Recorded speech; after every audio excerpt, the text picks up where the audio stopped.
Hello, Ron. We're just wearing clothes. But it won't be screened on.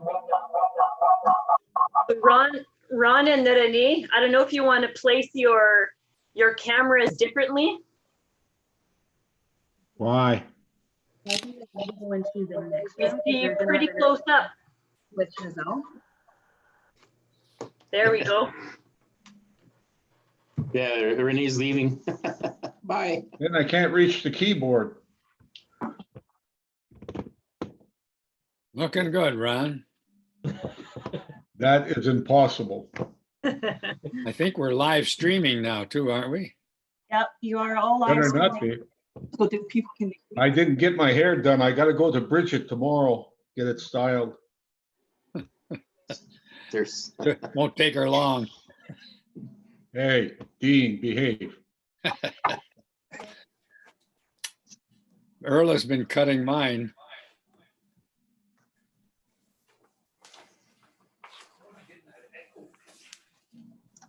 I still say we should put a motion in just to go audio. That way I can do this in my PJs with a glass of wine.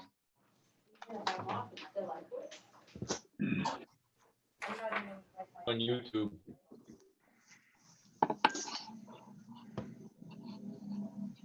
Good picture, Rick. yeah. I wish I was there. Although it's just as bad here as it is over there. They're talking. Why are we like now? We didn't start the meeting. You're live. Yeah, everyone. Okay, everybody, we're live. Live from Noelville. So I suggest we be quiet for 5 minutes.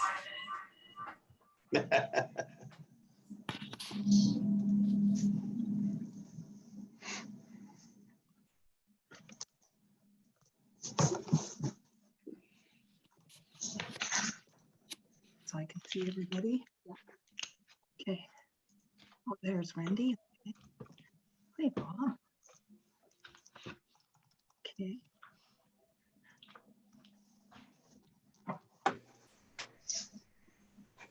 Okay.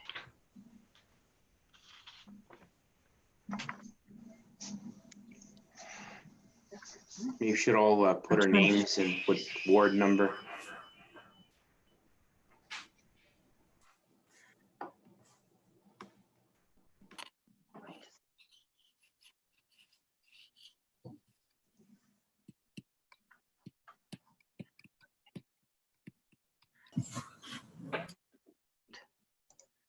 Mute them all.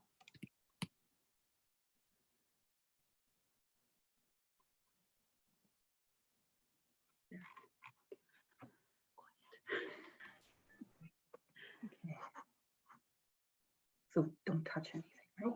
Give a thumbs up when Mel's ready.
All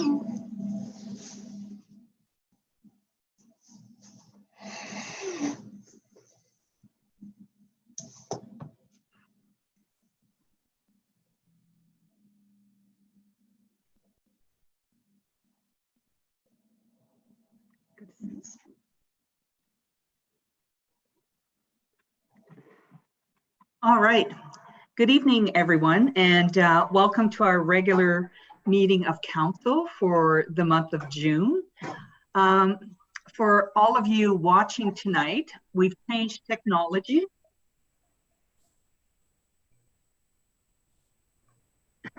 One moment, technical difficulty.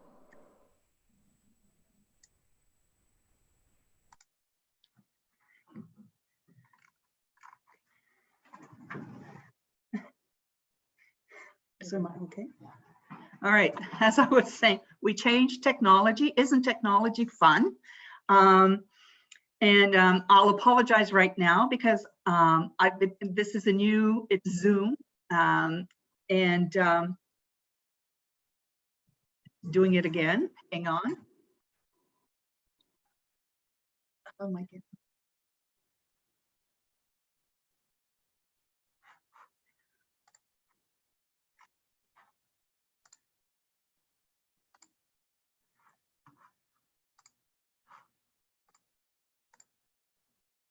Okay. All right, take 3.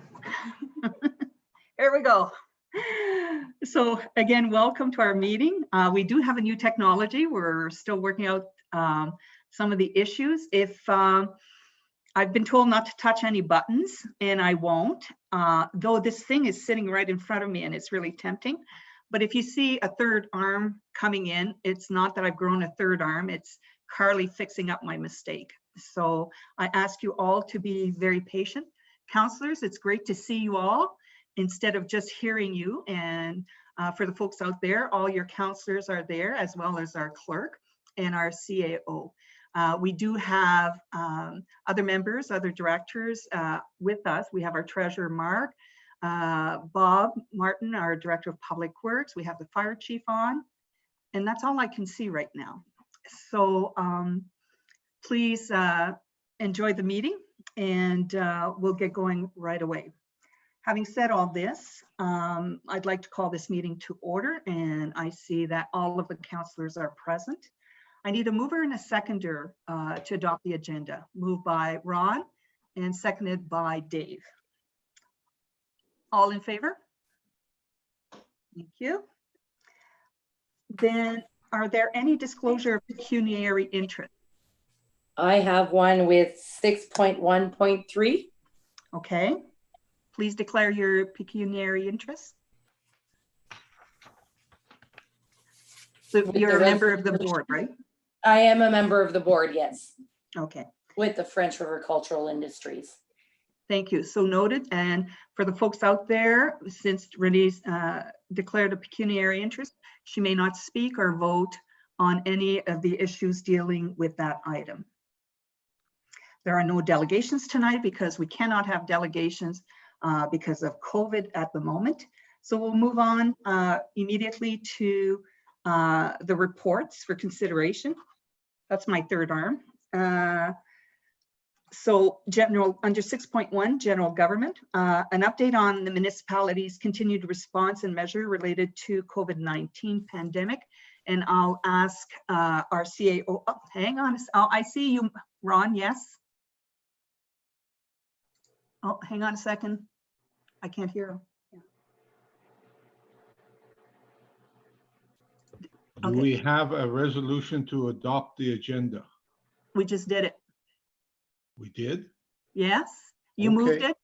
There was a mover and a seconder, and everybody voted in favor. Oh, okay. I know it's hard. It's hard to watch the monitor and to watch and to listen to. So I'm having a hard time too. So a little bit of patience. So Mark, would you please give us a report on 6.1.1?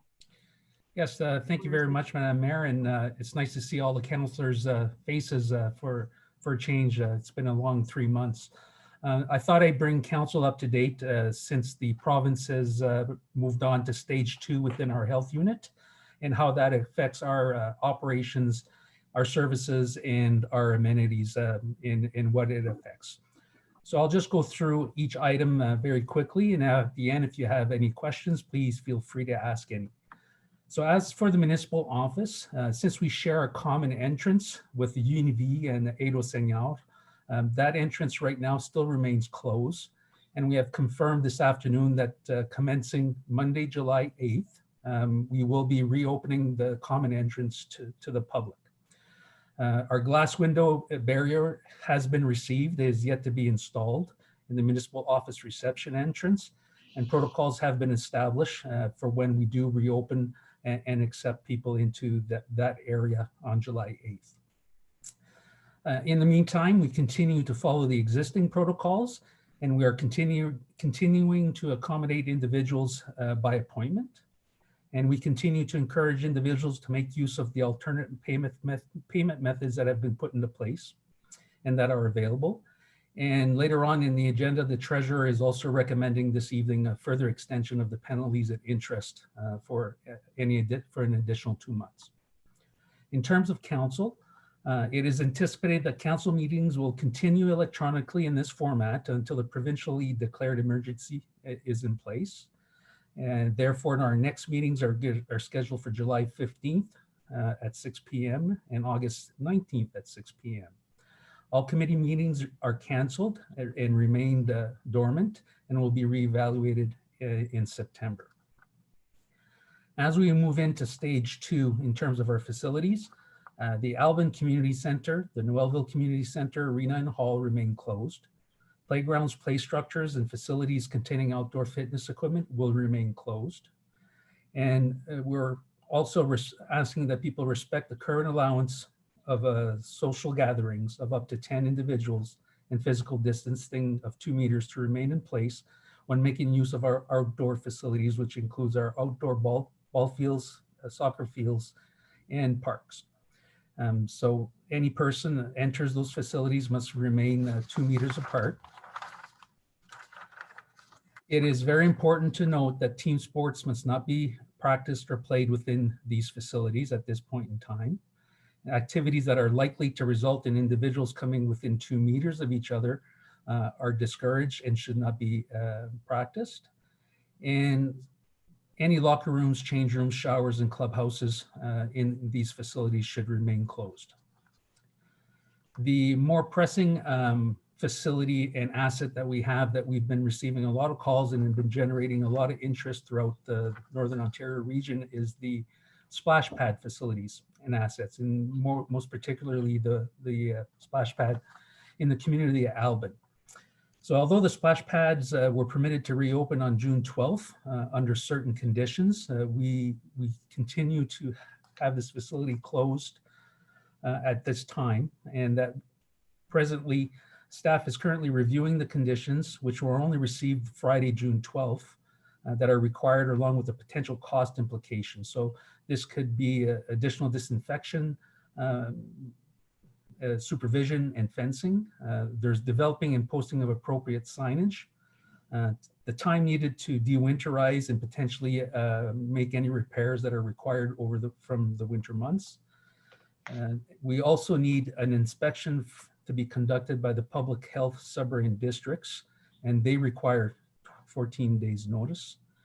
The Director of Operations has scheduled a meeting with the health unit inspector tomorrow to go over an understanding of what the conditions and requirements we can agree to. And I want to reassure council and reassure the public that it is the intent of the municipality to make every reasonable attempt to reopen the splash pad to the public while ensuring compliance to the conditions and ensure the health and safety of our community in a cost-efficient manner. And we will be providing an update as soon as all of that information becomes available within the next two to 5 days. Finally, the services being offered at the French River Library. The library board did meet yesterday, and the libraries were also permitted to reopen under stage 2, commencing June 12th. And after reviewing the conditions, the library board decided and endorsed the recommendations from staff to keep the Albin and Noelville Library branches closed to inside services until September of 2020, at which time they will reevaluate their decision. However, the board did approve the launching of a curbside pickup program, and that will be starting Monday, June 22nd. And the hours of operation will be Tuesdays, 10 a.m. to 3 p.m., Wednesdays, 1 p.m. to 6 p.m., and Thursdays, 10 a.m. to 3 p.m. At both branches. And both branches will continue to provide access to free public Wi-Fi connections from the parking areas. And Mayor, that's basically the update that I had for council and the general public this evening. Thank you very much. Thank you. Council, do you have any questions? I see Councillor Randy. Go ahead. Oh, she's going to unmute you. All right. We have to find you first. Oh, there we go. I guess I was muted. Is that better? Yes, we can hear you. Through you, Madam Chair, I had a question for Mark regarding the outdoor water taps at the Albin Fire Hall. I've received several calls from members of the public as to why we haven't opened yet. I've explained, but I would like Mark, if he could, to just speak to that for a moment. Yeah, absolutely. Through you, Madam Chair, thanks for the question, Randy. And the specific answer is we have no ways of putting processes or ensuring that tap is disinfected properly. Although we can put the onus on the users of it, then the liability of the municipality is still there. And until further notice, we're recommending that tap remain closed until further notice or until some type of vaccine or emergencies are lifted. So that's the best explanation I can give at this point in time. Any other questions for this? Any other questions? Just looking to make sure everybody. Okay, seeing none, we'll move on to 6.1.2, Association of Municipalities of Ontario, the annual conference delegation. And I will ask Melanie. Oh, does she come on? Okay, okay. Oh, there she is. Sorry, folks. This is new to me. Okay. Go ahead, Madam Clerk. No, I think it would be Mark, the CIO, that would speak to the AMO. Okay, so because we've already approved the people that are going, right? Am I correct? No, so this is just to speak to if there is any request from council or from staff to bring any delegation requests to the AMO. Oh, the delegation. Okay. Yes, so I will let the CIO speak to this. Okay, Mark. Thank you. Through you, Madam Mayor. We received confirmation that AMO is being done virtually this year, and they're still accepting delegation requests. So the reason we put it on the agenda, we always have to have a conversation with council in general in terms of making sure that they're all aware of the types of delegations that we're requesting. My recommendation is that we request a delegation to the Minister of Infrastructure. We received notice last Thursday or last Friday that our application under the Green Initiative for the sewer project has not been moved on for recommendation to the federal government. We're still awaiting an official answer for the project at the Albin Community Center, but it's my recommendation that we start meeting with the minister to lobby of the whys behind it. And I think, Madam Mayor, you had another suggestion that you'd like to bring to the table. I would like to also request a delegation with the Minister of Tourism and to speak about the impact that this third, I would say, Mother Nature incident, spring incident, has affected our tourism operators, and that the fact that no funding has been made available to tourism operators. They seem to have fallen off the charts with everybody getting a piece of the pie, this very big pie from the feds and from the province, but it seems the tourism operators are not, have been forgotten. So if we could have request a delegation with the minister, that would be terrific. Did anybody have any other suggestions? Randy? Councillor Randy? Yeah, it's you, Madam Chair. I'd like to, yep. I would like to possibly have a delegation with the Minister of Health regarding our conversation with the Oh. Board of Health and our ongoing issues we're having with them regarding the municipal increase that we suffered this year. And I Yes. think maybe a face-to-face with the minister might put it front and center, our problems, and maybe we might be able to gain some wisdom from the province on how to deal with our local Board of Health and their egregious increase this year. Okay, thank you. Thank you. Yeah.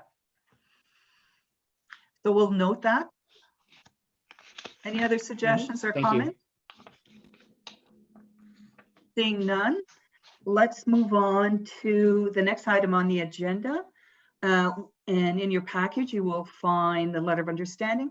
It's a resolution to adopt the Memorandum of Understanding with the French River Cultural Industry Council for the establishment of a tourism kiosk at the Backstreet Gallery, located here in Noelville.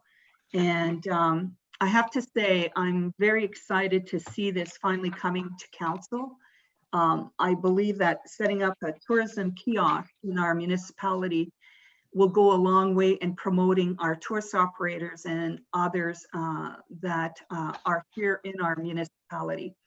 The beauty of it is that we're partnering with a nonprofit organization who is also working very hard at promoting arts and culture in our municipality. And by being able to offer this service, especially throughout the summer, I think will go a long way.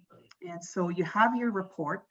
I need a mover and a seconder, and then we can move to the discussion. So I need Dave and Rick. Okay, discussion. Anybody have any comments with regards? Rick? I don't hear him. All right, I think I'm Okay. unmuted. Just a quick question. So I think it's a great idea to have that the tourism office. So like in most other areas, you usually have directional signs that show that we have a tourist office. I'm assuming that's in the plans. We'll be looking at that, absolutely. Yeah. No, he was having a tourism kiosk without signs, right? Okay, that's what I was asking. So thanks. Dean? Nope. I think, Dean, you have to unmute yourself.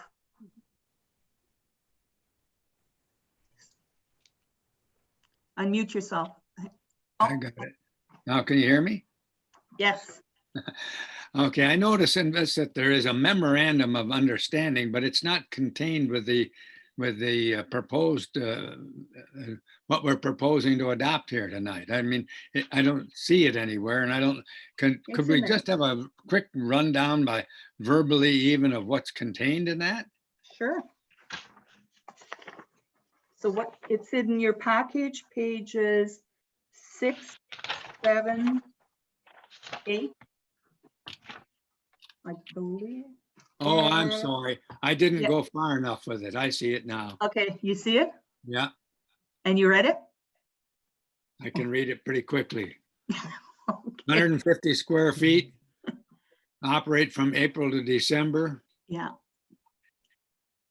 Yearly funded summer student who will work in the kiosk.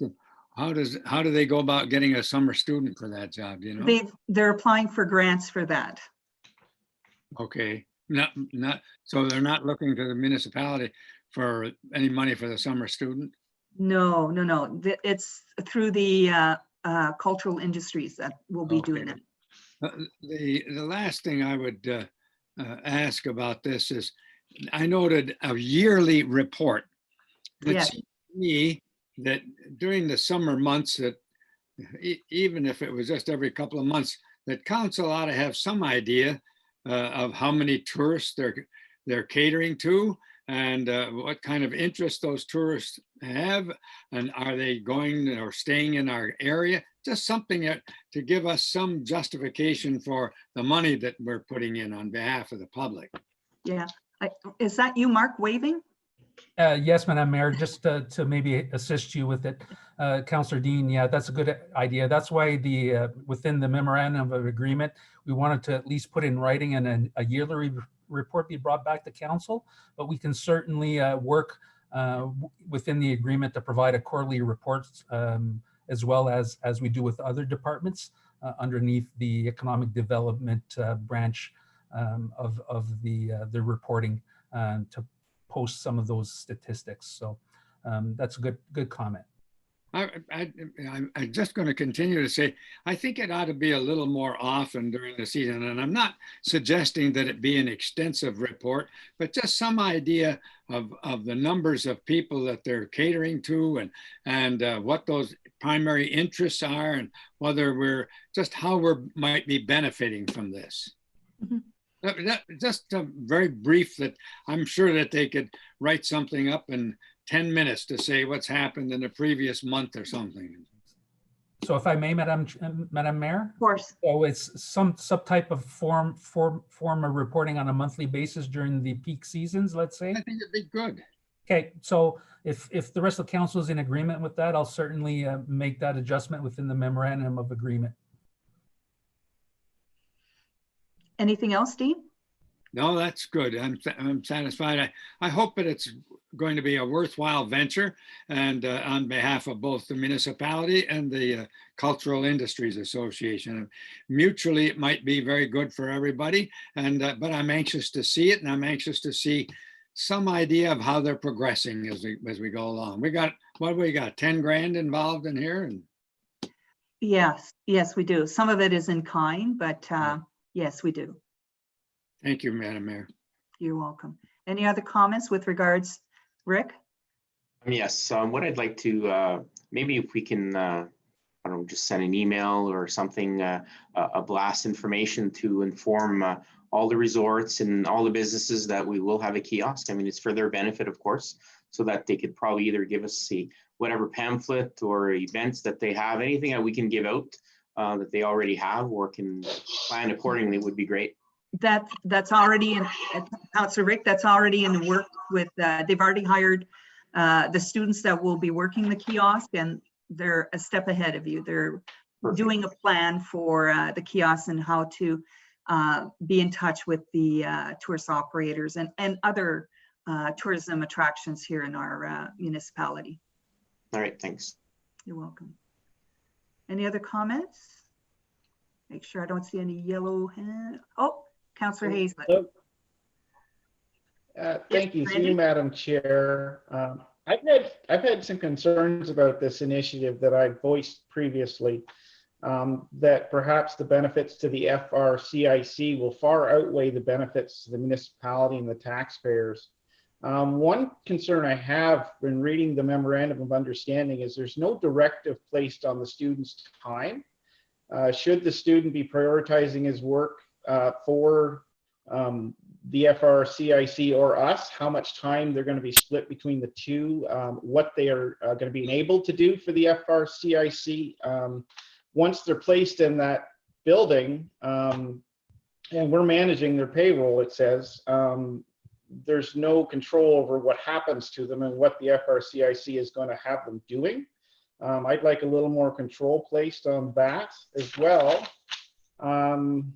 And performance metrics, again, that are monthly or quarterly, as Dean has suggested, are something that I'd be concerned.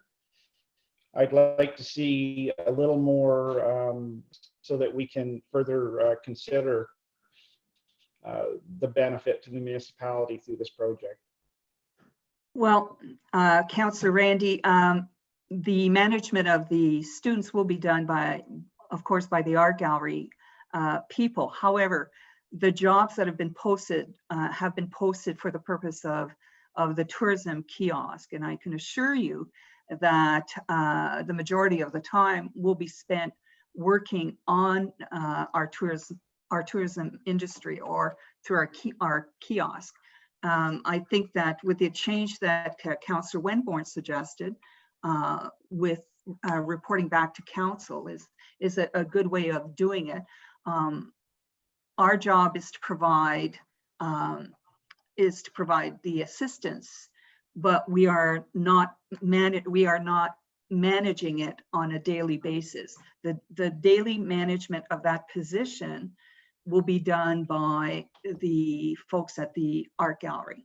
And so I have complete faith in them that it'll be done, because it will definitely assist this municipality in getting better promotion. It'll assist our tourism operators to get the word out about them. It's a mechanism for people to go to find out more about our municipality. So it's a win-win.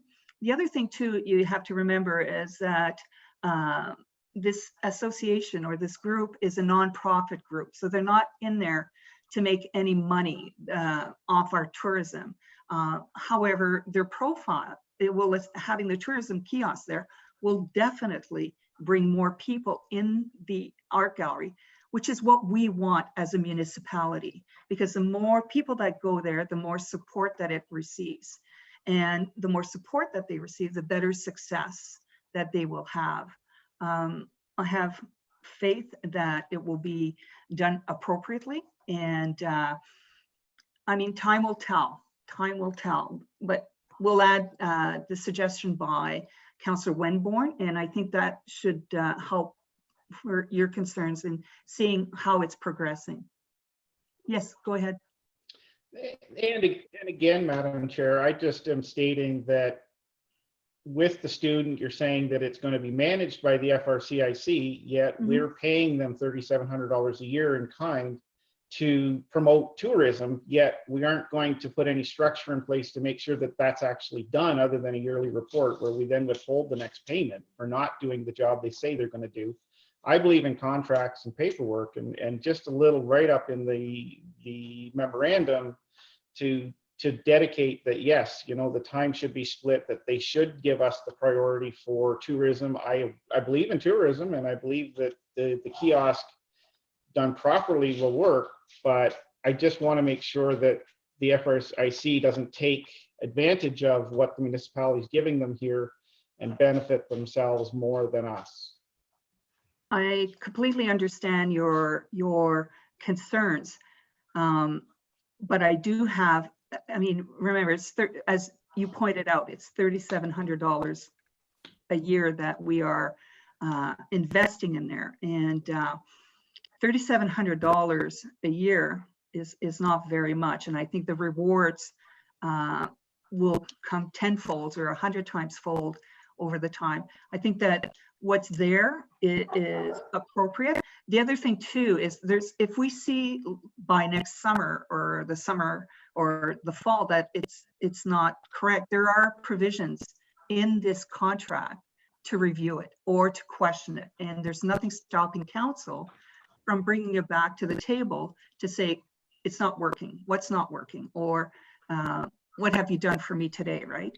So I think that the measures are there for now, but again, that's how I feel. So, Mark. Sure. Thank you, Madam Mayor. Just want to bring council's attention to under item clause 4 under the memorandum of the agreement. We still have to provide a document within 60 days of council approving this memorandum of agreement, establishing goals, objectives, and outcomes of this partnership, and to report it back that can be evaluated on a yearly basis. And I'm certainly sure that we can anticipate a clause in terms of the use of the students within that document. Thank you. Thank you, Mark. That satisfies my commitment. Thank you. Any other comments? Rick.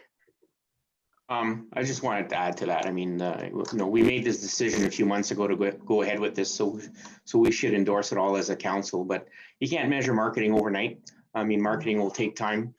Even in the first year, we might not see much results. So, you know, the intent of this is a multi-year plan. And for the amount of money that we're investing in this, I think we're spending a little bit too much time talking about it. I think the concept is great. Every municipality has it, and we should just go ahead and endorse it and do all that we can to make this happen and you know, go with it. Thank you. Any further comments? I'm just looking. Seeing none. Madam Clerk, can you read the resolution, please? Yes. So it is duly moved and seconded. Be it resolved that council adopts a memorandum of understanding dated June 17th, 2020 with the French River Cultural Industries Council, Inc. for the establishment of a tourism kiosk at the Backstreet Gallery located at 11 Notre Dame Street East in Noelville. Thank you. All in favor? Opposed? No. Aye. Okay. Thank you. Resolution is passed. Let's Thank move you. on to the next item, 6.1.4. And that's a resolution to adopt the revised health and safety awards program policy that you have. You have the draft policy in your package. And if you just give me a second to get mine.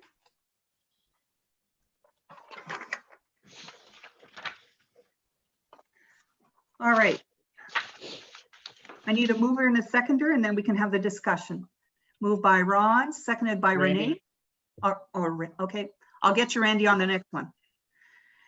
Okay, open for discussion. I had only one comment to make, and if you look at on page 2 where it's highlighted, one of my questions that I asked was, what happens if an employee is involved in an accident and it's not his or her fault? Why would that count against them? If it, even though it's, let's say it's deemed major, but it's not their fault, they shouldn't be punished for their years of service because of it. And in speaking with Mark, I believe that that's adjustment's going to be made. Am I correct, Mark? Yes, you're correct, Madam Mayor. We're going to add the wording of not at fault within that clause. Just as an example, if there's a motor vehicle accident or an equipment accident and the person is deemed not at fault, although it's a major accident because of the damages, he still won't be punished due to the not at fault issue. Okay, do I have questions with regards to the policy? Seeing none, all in favor? Can I see your hand? Aye. Oh, okay, thank you. Let's move on, carried. Let's move on to 6.2.1. We have a resolution to adopt the tax ratio bylaw, and I will ask our treasurer, Matt Fleury, to come online. Do you have to touch anything? Oh, there he is. Yes, hello, I am here. Now to 6.2.1 and 6.2.2 is for concerning the tax ratios and the tax mill rates as per last year's tax ratios, and also for the budget that was adopted in March of this year. Essentially, the tax rates, can I combine both? There are two separate resolutions, sorry. Mark, so we'll take them one at a time if you don't mind. Okay, sorry. For 6.2.1 for the tax ratios, you will see that the ratios are similar to last year's 2019 ratios. There hasn't been no changes from last year. Okay. I need a mover and a seconder, and then I'll open for discussion. Moved by Randy and seconded by Dean. Do we have any questions with regards to the tax ratio resolution? Okay, seeing none. Madam Clerk, can you read the motion, please? Duly moved and seconded, be resolved that bylaw 2020-29, being a bylaw to establish the tax ratios for the year 2020, be read a first, second, and third time and finally passed. Thank you. All in favor? All right, thank you. Carrie. Let's move on to 6.2.2. Mark? Yes, 6.2.2 is concerning the bylaw to adopt the final tax levy. And this is in accordance to the approved budget, and that was a 2020 approved budget approved in March, and also taking into consideration the assessment per tax roll. So the tax collection requirements are $4.9 million, and the education portion is $1 million $70,857 for a total of $6,036,190. That needs to be part of a tax bills and the tax levy, sorry. And we have calculated the tax rates for every type of property, residential, commercial, industrial, and forest. And the other fees such as OPP fees and also the curbside waste collection fee has remained as per budget and has remained similar to last year. And also we established the due dates for payments of the final tax bill. It is the fourth Wednesday of August and the fourth Wednesday of September. So August 26, 2020 is the 50% of the final levy due. And the second deadline is September 23rd, 2020 for the balance of the final levy. And basically the balance of the bylaw is similar to last year's bylaw. Thank you. Do we have questions for the treasurer? Dean? Thank you, Madam Chair. I'm sure that it's a redundant question, but the levy amounts to close to the 3% increase rate? Yes, it's exactly the amount that was approved by budget. Okay. It's an increase of, if you look at last year's levy, it's at 2.56%. And the education portion is 0.64%. So an overall increase of 2.2% for the tax bills. Pretty good. Thank you. Yeah. Any other questions with regards? Yes, Ron. Yes, I'm assuming because we're sticking right to our budget that this virus has impacted upon us, but we're able to absorb it. Am I correct in that assumption? Mark? If you're talking about the, you're not talking about the waiving of interest and penalties? No, I think he's just talking about generally the overall general impact. Yes. The Overall, budget that we had passed was assuming on that tax levy. yes. So I'm assuming because we did not change the tax levy, that we can absorb whatever costs were as a result of the virus that fell upon us. Yes, you are correct. We are being vigilant to make sure that we remain within budget, and we are tracking costs as we go. Right now, as we stand, we can remain within budget that was approved in March. So we're still tracking it in the event that the feds or the province decides to help us out. Yes. I'm sure that we have incurred costs that we hadn't taken into account when we did the budget. You are correct. We are tracking it for that function and also to report to council and to be proactive and to, but you are correct. Thank you. Yes. Any other question for our treasurer? Seeing none, Madam Clerk? Did we get a mover and seconder yet? I don't think. Oh, did I miss that? Okay, need a mover and a seconder, Ron and Randy. Thank you. Duly moved and seconded, be resolved that bylaw 2020-30 being a bylaw to provide for the adoption of the current estimates and tax rates and to further provide for penalty and interest in default of payment thereof for the year 2020 be read a first, second, and third time and finally passed. Thank you. All in favor? Thank you. Carried. Mark, your next one, the resolution to amend the interim tax levy bylaw. Yes, thank you. This is further to my report in April to waive the penalties for the 3 months of April, May, and June. We have finished the 3 months, and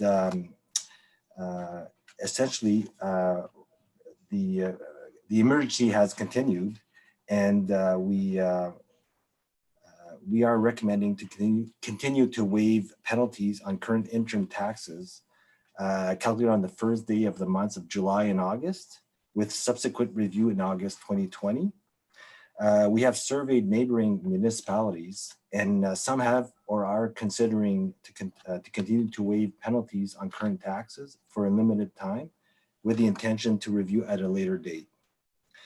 We have analyzed the tax roll trial balance, which is basically the receivables from taxpayers, and we for June 2020 and compared it to June 2019 to see the impact of people that were not able to pay.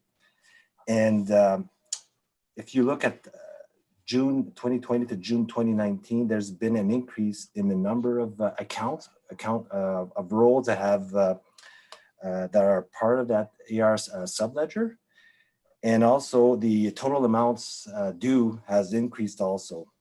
You're looking at, in terms of accounts, and I separated between commercial, industrial, and farm and residential. You're looking at last year, we had 821 rolls that were that had taxes unpaid at this point in time. And this year we have 982 rolls that have taxes outstanding, which is an increase of 161 rolls, which is 20% of our 20% increase. If you break down the increase, you have 9 commercial rolls that have, we went from 27 commercial rolls to 36 rolls, which results in an increase of 9 rolls, 33% increase. For industrial, went from 4 rolls that had taxes outstanding at this point in time last year, compared to 5 this year, so there's 1 extra. And also for farm and residential, went from 790 rolls to 941 rolls, which is an increase of 151 rolls, which is an increase of 19%. For the total amount of dollars, we went from $758,000 outstanding last year, and now we're at $958,000 outstanding, which is an increase of about $200,000, an increase of about 26% if you look year over year. You don't have in your report, but I was able to break down between commercial, industrial, and residential for the amounts also. And then $200,000, commercial and industrial represent 25%, which represents about a $50,000 increase.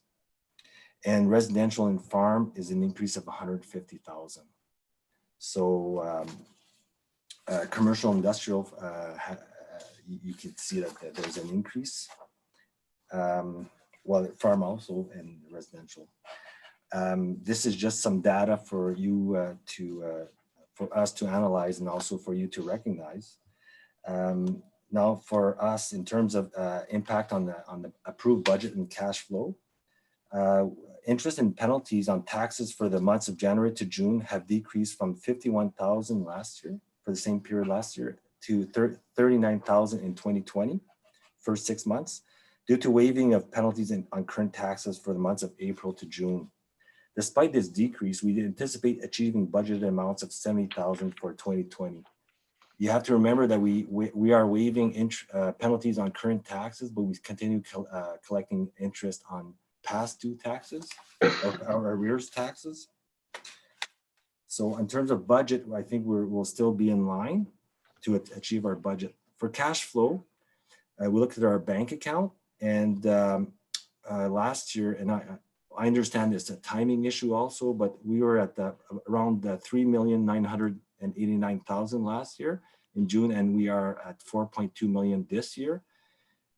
We know that there's going to be fluctuations due to capital projects that are going to start during the summer, but we believe that our cash flow can sustain this waiving of 2 additional months for interest. For expenses, we do not foresee significant increases in expenses at this time. Therefore, we anticipate remaining within parameters of 2020 approved budget. Thank you. Yes, I'll get a mover and a seconder first, and then we'll have the discussion. Rick and Renee. All right, open to discussion. I have Rick. Just a question through you. So if we look at the total amount of outstanding is $958,000. If you Yes. divide that by the amount of people's amount of rows, as you call it, 982. So that only gives us an average of about $976 each. So am I to assume that most people have paid their first installment but haven't paid the second one? Or has most people not paid any at all, or just in partial? Well, if you look at in April, our outstandings were about 180, or the difference in receivables was about 180,000. So I think it's been steady. Our pre-authorized payment rolls have not decreased, so those remain. It's just that people that are that cannot pay their interim taxes. Yes. Rick, does that answer your question?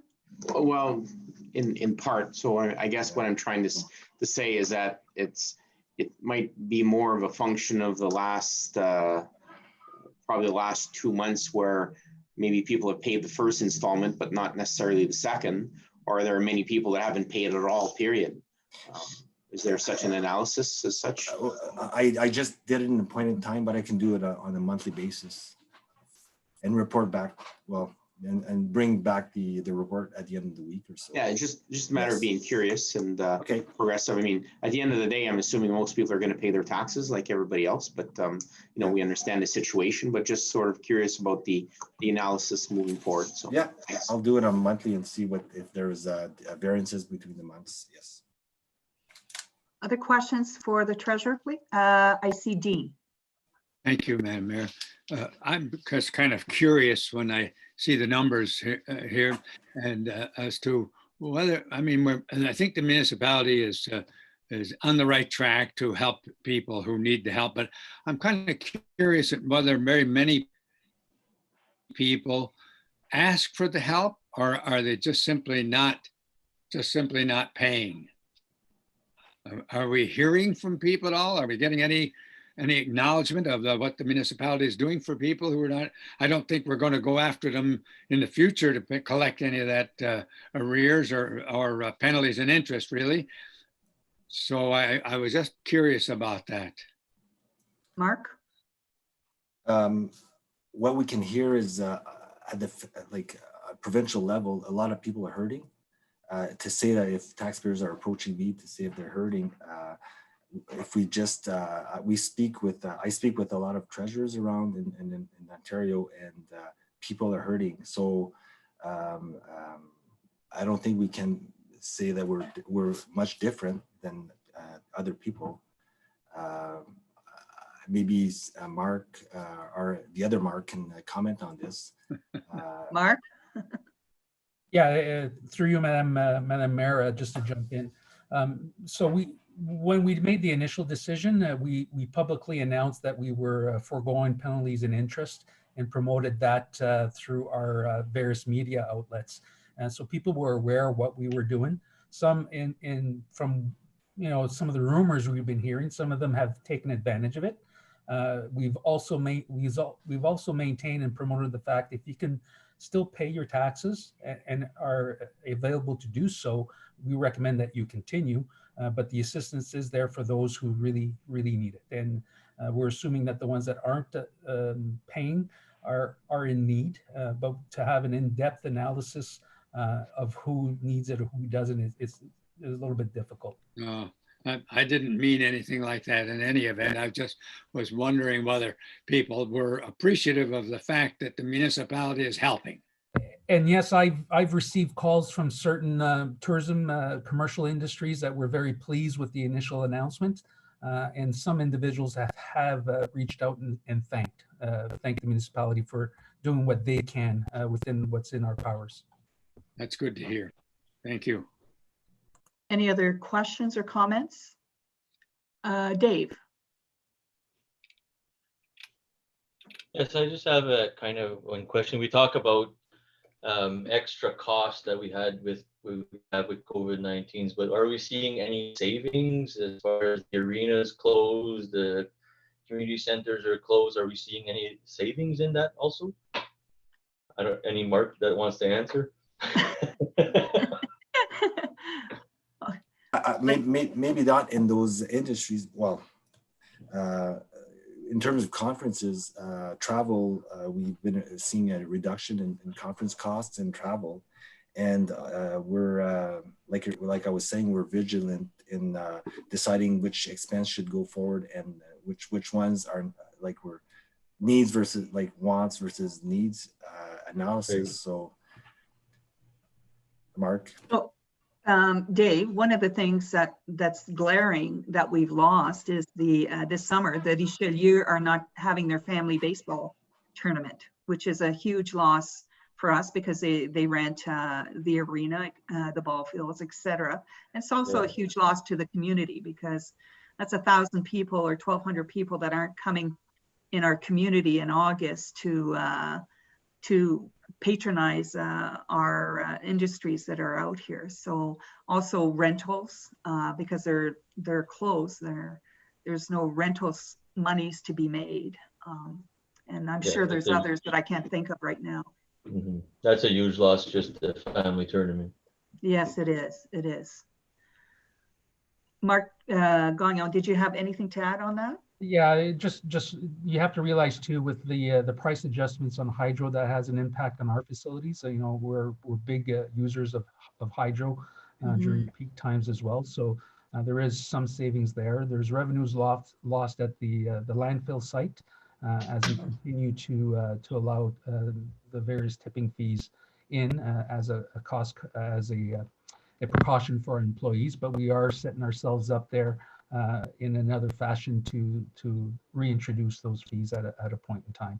I think the big crunch in terms of revenues is all depends on what the province will dictate in terms of conditions, in terms of reopening our major facilities, which would be the arena and the community center, as they reopen the economy and sort of limit or open up the social distancing guidelines. So there's still more information to be gathered and to come. And as you can see, we're keeping council briefed on a regular basis at each meeting. Right, and with the cost of reopening too, there will be costs to reopen. So once the arena, the community centers are reopened, certainly there will be additional costs imposed, you know, through sanitization and staffing that will have an impact on the municipality. But those costs are unknown at this time. Mm-hmm. Dave, did you have another comment? No, that's good. Thank you. Any further comment? Okay, seeing none, Madam Clerk. Yes, it is duly moved and seconded. Be it resolved that bylaw 2020-31 being a bylaw to amend bylaw 2020-02, a bylaw to provide for an interim levy due to the COVID-19 pandemic, be read at first, second, and third time, then finally passed. Thank you. All those in favor? Thank you. Opposed? One opposed. Okay. Carried. Let's move on to 6.3.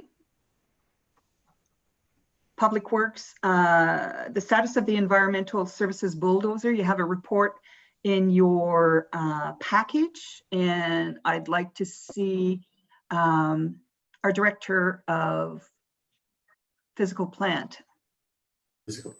Oh, yeah, that's, I'm thinking at the university, Public Works, come on. Where are you, Bob? Hey, I gave you a new title. So our present dozer is a 2010. It's been out of commission since May. It would need major repairs to get it going again. Costs of about approximately $36,000. That's what we know is wrong at this point. I guess what we're asking permission is to go out to tender and see what the market has and to be able to purchase a new one. Thank you. Any questions for Bob? Ron? Just one question. I see that our capital account is in the $700,000 range, but in our asset management plan, the money attributed to that particular asset, being the bulldozer, is it going to be fully funded in your opinion, Bob? That would be a question for the treasurer. Okay, Mark? He's coming. I'm there you I'm coming. Oh, sorry. It depends on the respondents. Maybe there's different methods of financing this, but we have the reserves to fund this at this point. Mark Gagnon? Yeah, if I may, Madam Mayor, through you, it was originally scheduled to be replaced in 2022. Councillor Garbett, as you know, we did some major repairs on it yesterday, last year. Last year, I'm sorry, and that we were anticipating to get another couple of years out of it to get it into the schedule. That being said, unforeseen things happen, and basically what we're promoting to council is to go get estimates, go get information on various methods that we can replace this piece of equipment the most effective way possible and within our means of the reserves. I have Randy next and then Dean. And then to Renee. Madam Mayor, to Bob, my question to you, Bob, is the dozer as it is there residual value to the piece of equipment, and how do we plan to dispose of it after the fact? In the tender document that we're planning on putting out, we're gonna ask for a value on trade-in of our present dozer. It's worth something now. If If we plan to trade it in, then Yes, if we continue using it now, it won't be worth much more. I have Dean. I agree that it. Mayor, but I was going to ask the same question. Was there any trade-in value to it? Okay, Had an answer. thank you. Renee? So just looking at the report here, it does say that the bulldozer has been fully amortized up to now. So I believe there should be the money in the reserves, if I'm right. I think it's a good idea, Bob, that you go out for tender. I don't think we should be spending more money into this. We've already spent, 37,500 in 2 years. And if we add another 36,000, we're looking at 73. So I think cost efficient way is to look at, getting a new price and seeing what's out there, because obviously if, we will have paid this particular bulldozer doubled the price. So that's my opinion. Thank you. I see Rick. We're basically just looking at doing what we're going to do. We're looking at doing now what we'd be doing in 2 years from now. And we're not looking at increasing budget. We're just using the same money as we would have done in 2 years from now. So basically it's just as opposed to spending money to repair something that we know that the life is pretty much done. Let's just go with it. Yeah. And at this point, if Madam Clerk can correct me, this is for information. The resolution will come once the bids come in. Am I correct? You are correct, Madam Mayor. Okay. All right. Any Dave further has- questions? Dave sorry? has a question. Dave has Oh, a Dave? Oh, there. Oh, okay. Dave, sorry. Thank you, Madam Mayor. Just wondering if we're planning on financing it, because usually the dealers have 0% financing. And sometimes, like I agree, if we're going to spend more in what the payments would be to buy a new one, it doesn't make sense to keep this one, keep throwing money at it. I know it's used a lot at the dump. It doesn't say the hours here, but it must have a lot of hours on that machine. I'm just wondering if we're planning on doing like a financing plan or just buy it out of the capital. All options will be open in the tender document. Okay, so once you get the tenders, you'll see what the financing rate is and all that, and Correct. then we'll decide from there, I guess. I thought we had put the hours in the report. It's just over 5,000 hours. I didn't see it. Any other comments or questions? Bob? No, Anything? I guess I need guidance from council. Well, get the tender out. You don't need a resolution yet. You get the resolution once you bring the tenders back. Then we'll tell you whether you can have it or not. Okay. All right. Good. All right. Let's move on to 6.4. That's Recreation and Community Services. There's a resolution before you with regards to a food bank that's being worked in conjunction with DSAB and the age-friendly community here. Just to give you some background, several months ago, we were made aware that the Sudbury Food Bank was prepared to send some food to our needy people here in our municipality. And through the good work of the age-friendly committee, as well as an individual, Denis Prévost, who spearheaded the first wave of food bank, it turned out to be really successful. We then became aware that DSAB had received substantial amount of money from the governments to continue to support people in need during the COVID pandemic. We were approached by DSAB and worked out some sort of a deal where Sudbury Food Bank would be bringing food to our community till the end of September, and would be distributed again through Denis Prévost, who's put his volunteers together, including Le Club Richelieu.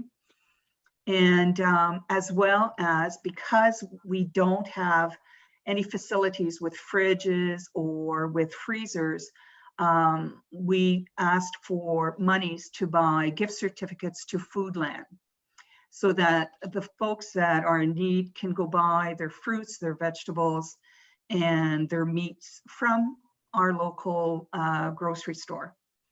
And we were approved for monies, and we're getting the first installment of $3,000. There's another installment of $4,500 coming that will be spent simply on food on gift certificates. In return, I have to tell all of you that I did meet with Vincent Séguin from Foodland, and through the generous donation of $1,000 was made by Foodland to help our community. That's over and above the monies that we're getting from DSAB. So huge thank you to Foodland for being so supportive for our community and the people that have found themselves in such a difficult situation for no fault of theirs. And so now the food bank is going to be open once a month, and we're doing our first try tomorrow. So the food bank, for people listening out there, if you know anybody that is in need, food bank is open tomorrow between 10 and 2 o'clock. It's located at 37 Saint Antoine, which is right across from the arena where the dentist, the local dentist is. We encourage anybody, there's no shame in it. We want people to be able to get the food that they need so that they can continue with a little bit less stress than what they are. The deal is that the municipality will manage the money that is being given by by DSAB. So, which is why you find there is a resolution that is being presented to you to approve that. And anybody that wishes to volunteer, we're more than happy to have you on board. But again, thanks to Denis Prévost, the Richelieu, the VAA, the age-friendly groups out there, and of course to Foodland, this is being made possible. So quite excited and touched by the generosity. So with that, the report is in your package. Do you have any questions? Dean. Thank you, Madam Mayor. I'm just kind of, I guess, with a vested interest in the age-friendly committee. I don't remember hearing of this before. and considering the level of my age, I thought, my goodness, I didn't know there was something like that. And but it's good to hear. And Yeah. no, I'm very much in favor of what's happening. I think that's a wonderful, wonderful benefit to the community. I just never had heard of the age-friendly committee. So it's nice to know Yeah. that we have people like that that are doing this. Yeah, they're part of, they're called VEA. I think I've reported on VEA activities in the past. They're the ones that also organize the seniors luncheon that we've had the last 2 years. And they're people from UNIV, the two seniors association, the one in Wellville, the one in Alban, the health unit, municipality. And so there's a lot of really good people. Well, So, it's a great movement. It's wonderful to see that in the community. yeah, I have Randy. Oh, he's frozen. Through you, Madam Mayor, I just wanted to say to this this cause, I know you negotiated hard with the DSAB board to get the funding for the gift cards, and I just want to congratulate you on all the good work you've done for the municipality and the residents as well. You should be honored. Thank you. my senior Dean. So Dean, you should show up at some of these activities there. Randy's comments are right on the ball there. You've done a great job. Thank you. Any other? Yes, thank you. Thank you. All right, Madam Clerk. We have a motion, yeah. So Yes, have can you a read the seconder? I'll move her in the seconder, please. Moved by Rick and Dean.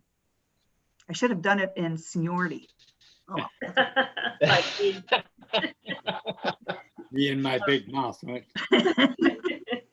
All right, duly moved and seconded, be it resolved the council agrees to a partnership with the Age Friendly Committee to manage funds received through Manitoulin Sudbury District Services Board under the Social Service Relief Fund for the establishment of a food bank in French River for a 3-month period. Okay, all those in favor? Thank you. Thank you very much. Then let's move on, moving right along. Now we're going to go in under economic development and planning, and there's an update on the official plan review. I believe you have it in your package, but I see we have Matt Dumont, our planner, that's with us tonight. So Matt, can you come online? Can I see your face? Oh, there he is. All right, so members of council, you've read the report. If you have any questions, please feel free to ask Matt. There are no resolutions before you with regards to the planning update, so. Seeing none, well, Matt, that was so easy for you. Oh, sorry, did Dean? Madam Mayor, I don't really have any questions, but I'm just going to make the comment that all we have here in this report is a sort of a schedule as to when certain parts of the planning are going to be discussed or brought to the public and so forth. There's not much detail as to what's happening in the planning. Matt?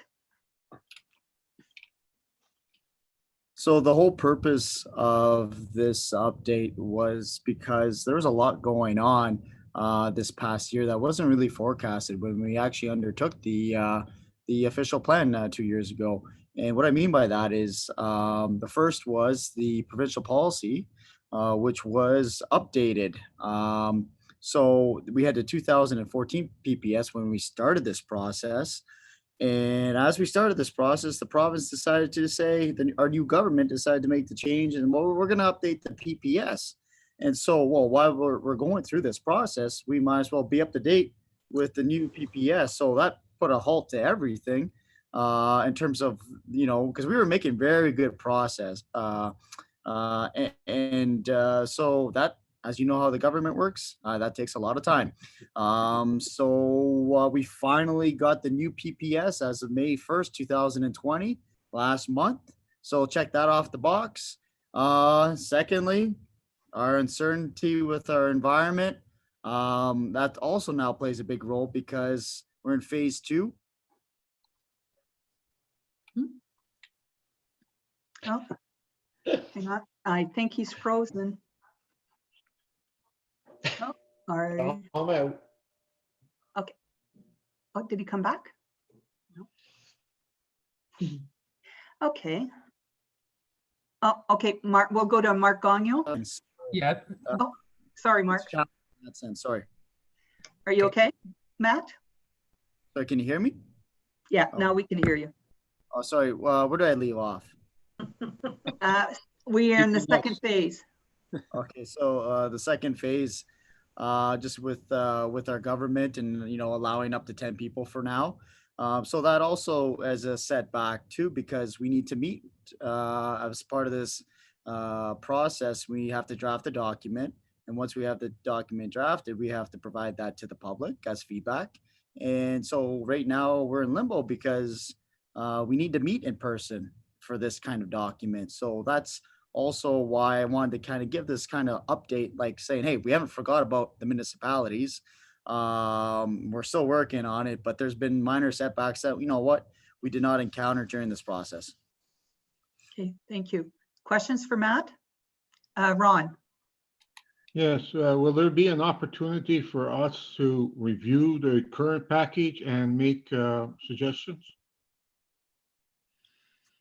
Through you, Madam Chair, the answer to your question, Ron, is yes.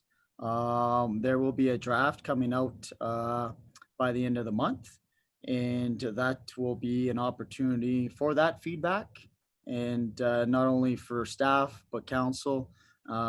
It's all inclusive, and at some point we're gonna figure out how to involve the public as well as part of that process. Thank you. You're welcome. Any other questions for Matt? Seeing none, we'll move on to thank you, Matt. 6.2, 6.6.2, and that's the resolution to take the final steps in relations to the licensing of the travel trailers in our municipality. We have Andrea Torini, who will also come online. Andrea, okay. I guess it's a minute. I'm here. Oh, Okay. start video. Okay. There Oh, we there go. she is. Hi, Okay. everybody. Hi. So Hi, weird. Andrea. So I Hi, think what everybody. I'll do, Andrea, is I'll turn it over to you to give a synopsis of where we're at with the bylaw and what we need to do. And then I'll open it up for discussion. I'll get a mover and a seconder, then I'll open it up for discussion. Thank you. Okay? To you, Andrea. Oh, through me. Andrea? I'm sorry. Okay, so through you, Madam Mayor. Thank you. Hello, everybody. Everyone has a report in front of them, and also a proposal for a zoning bylaw amendment and a trailer licensing bylaw that we are hoping to move forward. I have put a background onto this report just to remind everybody why we are having this discussion again. As we know, we're looking to consider the short-term use of trailers and RVs within our municipalities, as they're only allowed on commercial tourist and waterfront commercial tourist zone at this time. Can everyone hear me okay? Yep. Yep. Thank you. And we want to allow some flexibility within our bylaw to allow certain numbers of trailers since they become so common in our area. We want to protect our environment, our water, and our land to make sure their trailers are being used properly, to help settle disputes between neighbors, between those, and to strike a balance between those that support having trailer use in the municipality and those that do not. And also to help provide our municipal law enforcement officers with tools to help aid in the enforcement of the bylaw. We've put a recent past reporting on travel trailers within the bylaw. You will all remember the surveys of the past that have brought us to here today.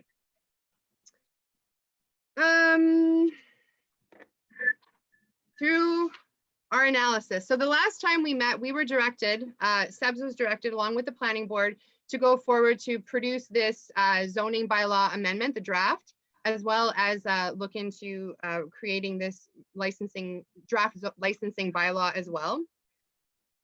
In order to do this, we felt like we needed review from professionals, especially lawyers and planners, to make sure that we did this correctly. It's been such a long conversation and it causes so much controversy on both sides of the table. We wanted to make sure that we were presenting a very professionally done waterproof bylaw, or as much as possible.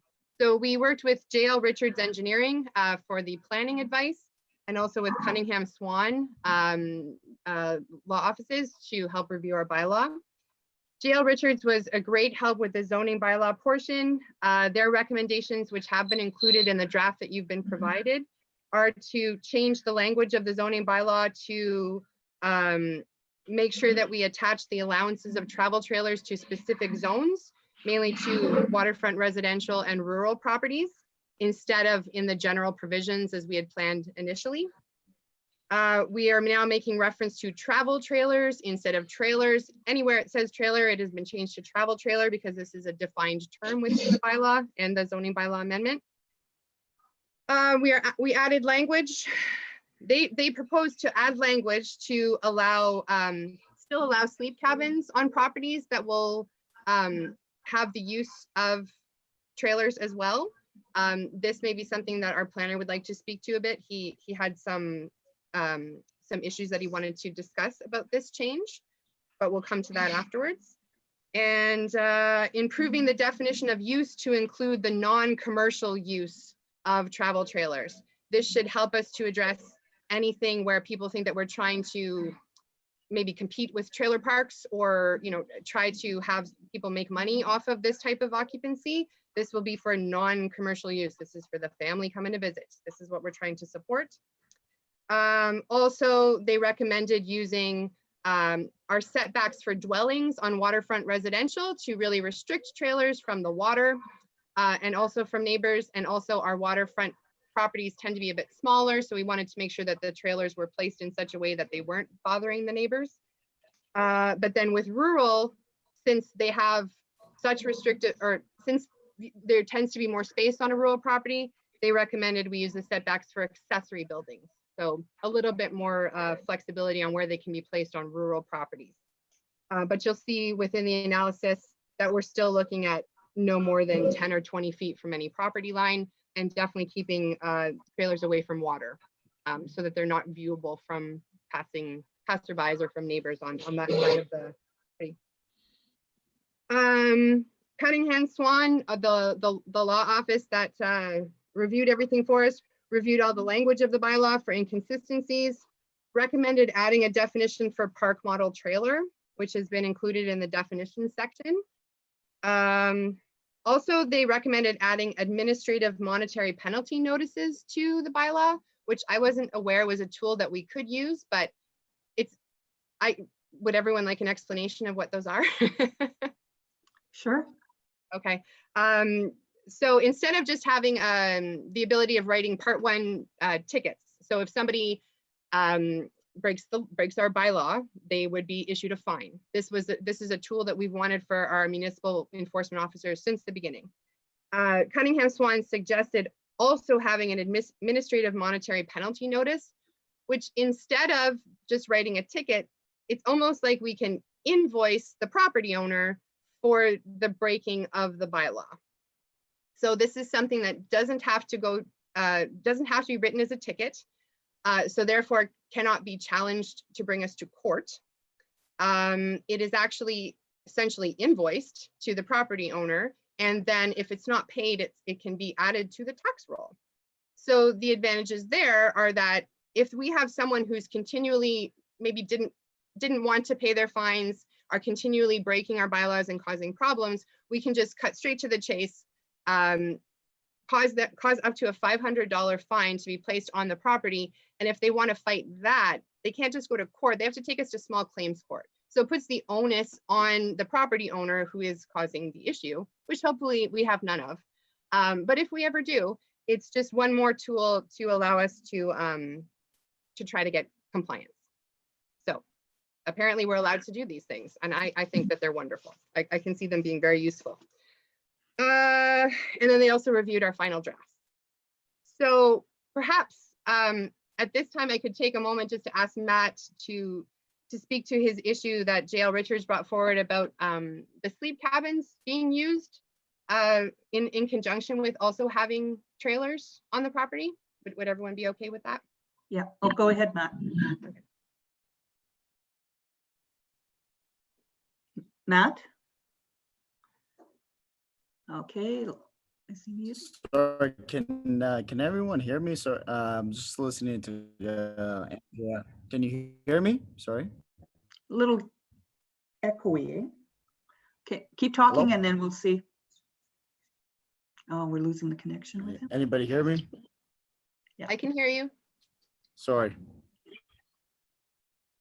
Go ahead, Matt. Oh, he's frozen.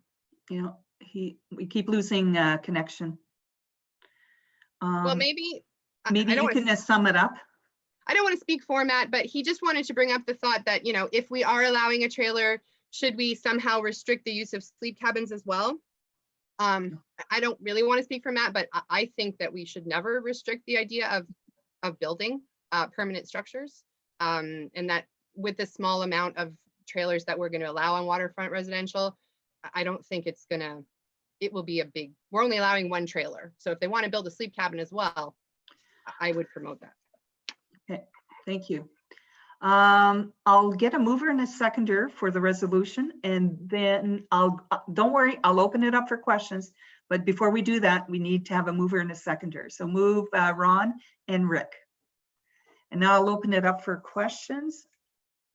I see Rick, Ron. Start with you, Rick. Okay, so it's not really a question, but more of a statement.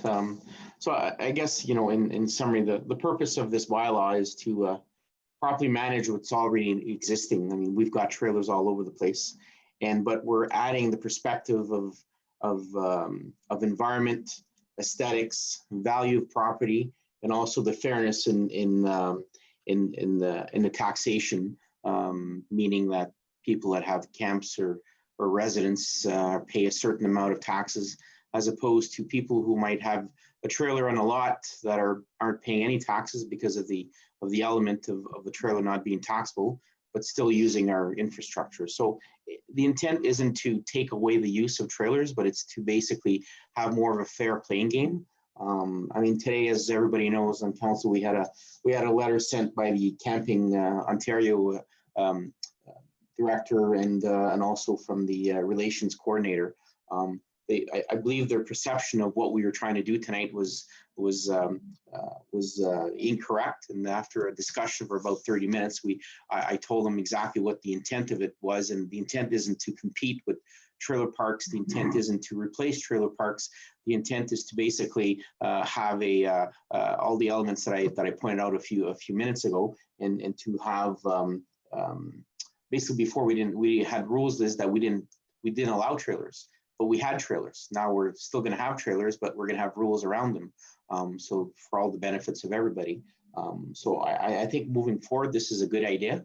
Sure, there might be some tweaking moving forward, and we're probably not going to please everybody, of course, in this. It's a contentious issue, but I believe that if people understand the reason behind why we're doing it, they'll realize that there's some merit in moving forward and getting this approved for a municipality of French River.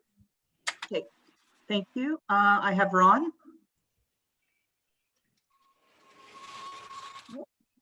You're on mute, Ron.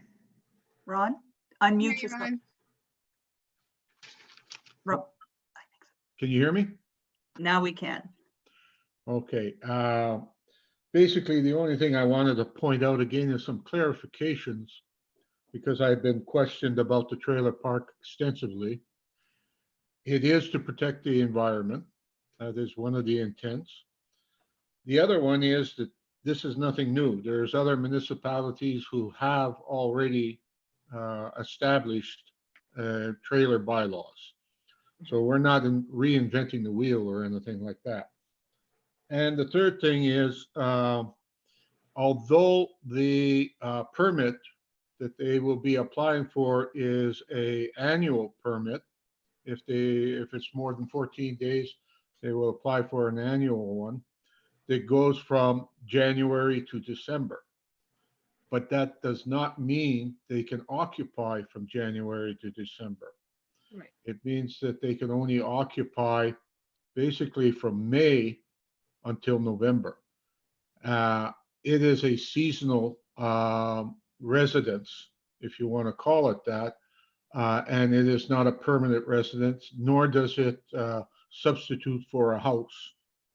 Also, it does not go on a empty lot. It has to be associated with a dwelling. So these things all are there in order to protect against, shall we say, substituting for going to our trailer parks.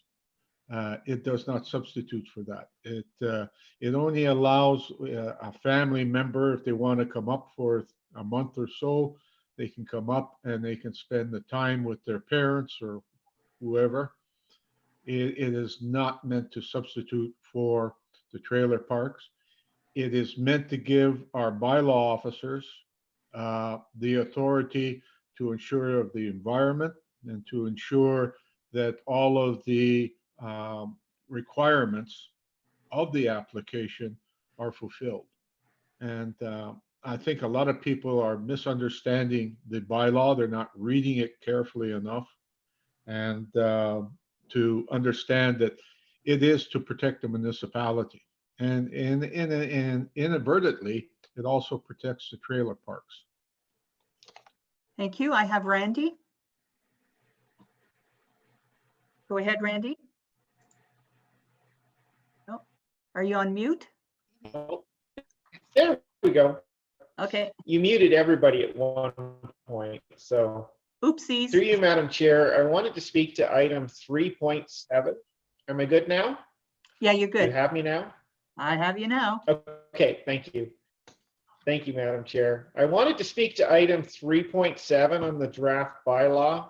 I'm going to read it real quickly. It says, no person shall dispose or allow disposal of gray water or sewage, or allow gray water or sewage to be disposed of the travel trailer except for at least one or the combination of the following. One, a certified gray water or sewage system, an accredited dumping facility, a service provider, or a certified portable receptacle.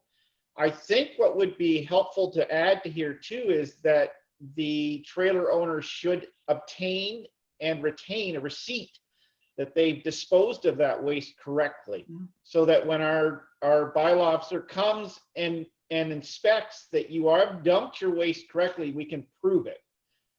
There's no allowance for that currently in this bylaw, and then we can make sure that people are dumping correctly and not affecting our environment. Andrea? Through you, Madam Chair. I agree. I think that would really be the only proof we could ask for, unless we had a signed agreement from a service provider. But if they're using a dumping facility, they would have to show the receipt. I thought that would be more of something that would be advisable at the application stage. I don't know if putting it in the bylaw, if it means that we would consider it law that we need to have the receipt. I don't know if that would make it as rigid as it, or too rigid, where we could just say within the application that if you are using a dumping facility, you may be asked for receipts, if that makes sense. And I guess to you, Andrea, my question would be, we should have required proof, I think, that they are disposing, and that asking for that receipt proves beyond a doubt that they are properly disposing, not telling them that, yes, you should, get the receipt, but to make a requirement and a fine for not being able to produce that document, to me, seems more proper.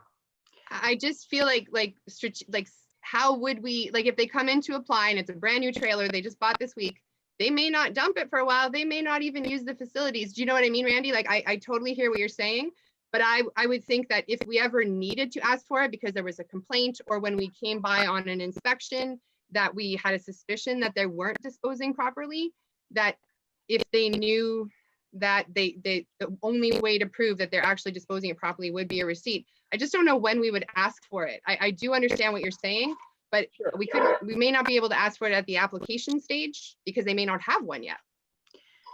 The other thing too is, yeah. Hang on a second.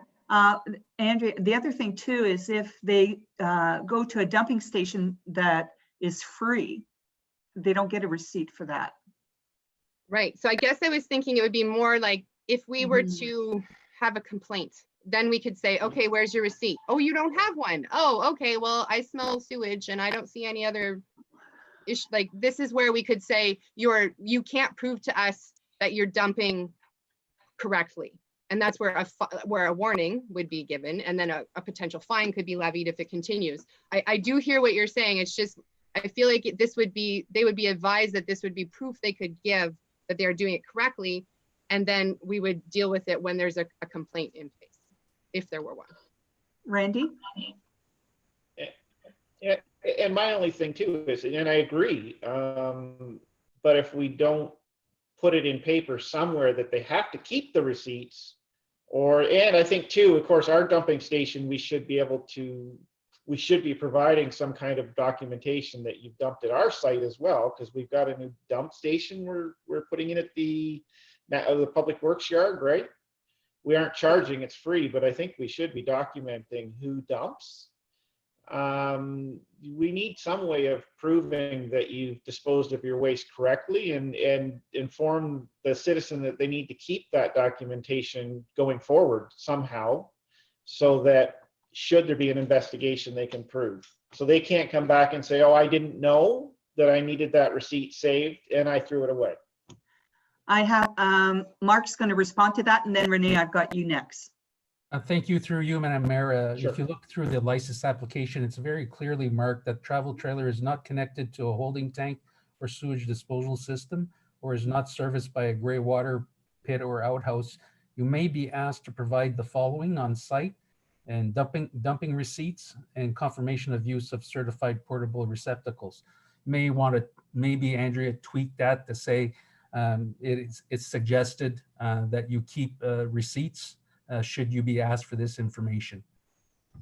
I think that would work for me. And then they get the education, they get a copy. They can't say once they've signed it that they didn't read it.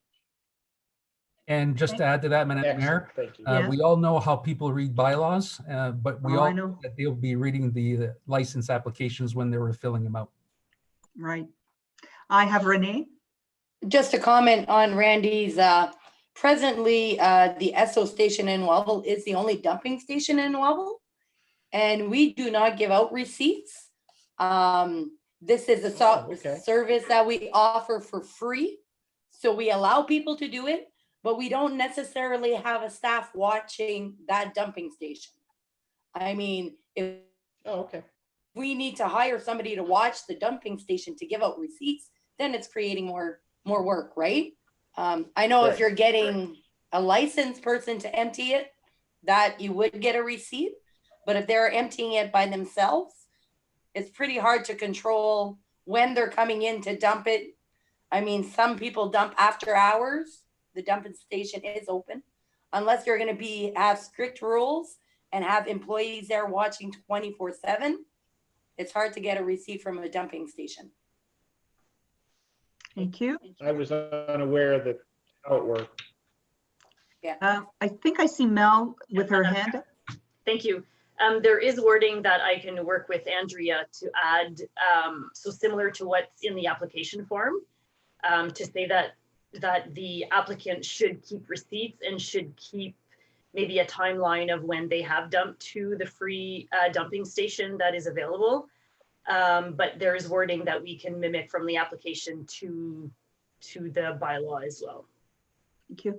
I think I saw, hang on a second. I think, Matt, did you raise your hand? You're out in the sunshine right now, I see.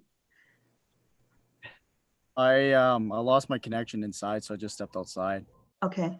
And so I lost the question that Andrea had at the time. She answered it. No, I'm kidding. I thought there's a. Can we come back? Yeah, there was. It had to do with sleep cabins. Do you want me to come back to that after? Yeah, let's finish the discussion on the trailers and then we can come back to that. Are you okay with that? Yeah. Okay. I think I have Dean next. Oh, we Go- can't hear you, Dean. Okay. Dean, you're on. Oh, unmute yourself. Unmute yourself. There, hear me now? Yes. Okay, there is a proposal here for a significant increase in fees. 350 and 400 as opposed to our earlier ones of 200 and set or whatever it was. And I kind of think that that's a good idea to have that increase.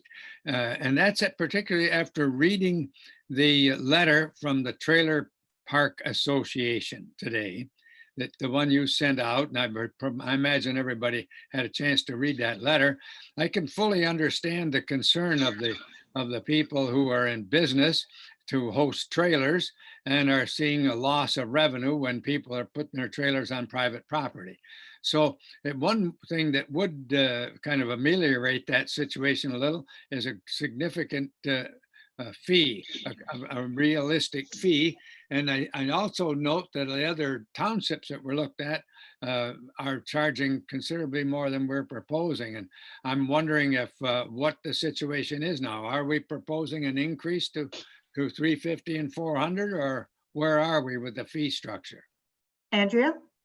Yeah, if I may, thank you, Madam Chair. That was the next part of my report.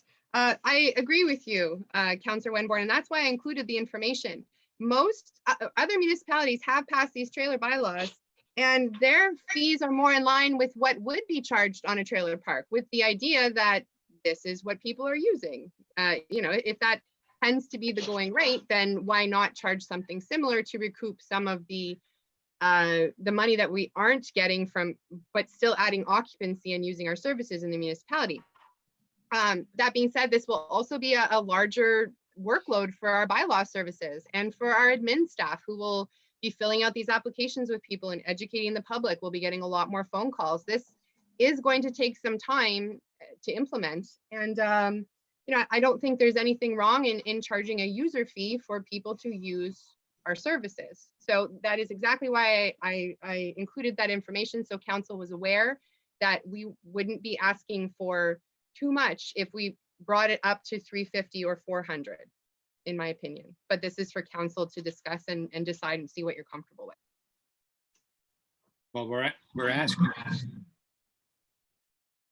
asking tonight for a resolution, so it's time now to make the decision on this. Well, the actual tonight we are asking for a resolution to change our zoning, because right now we're not zoned to allow trailers. Okay. I Okay. see that. The next step then will bring us to adopting the bylaw. Am I correct, Madam Clerk? Just to clarify, tonight we are authorizing staff to make the application to For apply the for a zoning. bylaw amendment. Okay. And then we'll come back to find, once the zoning is done, then we come back. So once the zoning process, it's going to go through the planning board and coming to council as any other application. Okay, thank you. Consultation and. Thank you. Do I have any other comments before I go to Matt? But before I do go to Matt, Andrea, under the Offenses Act fines, number 16, the obstruction person designated to enforce this bylaw, you have it at $300. I think that's way too low. It's not punitive enough for if somebody, one of our bylaw officers goes to a property and is being obstructed from doing her or his job, then I think it should be higher. And my proposal would be 500. I would be in agreement with that if that's council's wish. Do we have consensus on that? I just see nods of heads. Yes. Agree. Okay, good. Oh, I see. Mel, did you have something? Me again.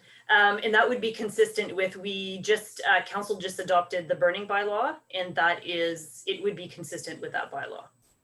And just to make, maybe clarify something else, if council wants to discuss the fees, it would be a good time.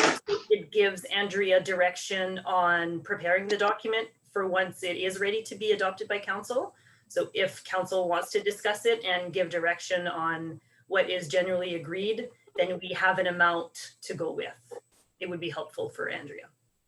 Thank you. Did any other councillors have any other comments with regards to the fees? Rani? Oh, I wasn't talking about the fees. I just had a question. Sure. As for tiny houses, how do you compare that to the modular homes and that? Are we gonna look at maybe getting a bylaw? Do we need a bylaw for that? Or is that something that is in the same field? Do we need zoning permission? Can you answer that?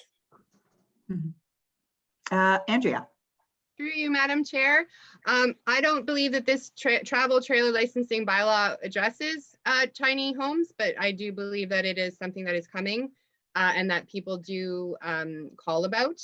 At this time, any house, a tiny home that is put in place and made permanent, in my opinion, is still a dwelling, as long as it meets the Ontario Building Code. We do not have a minimum size of a dwelling in our municipality.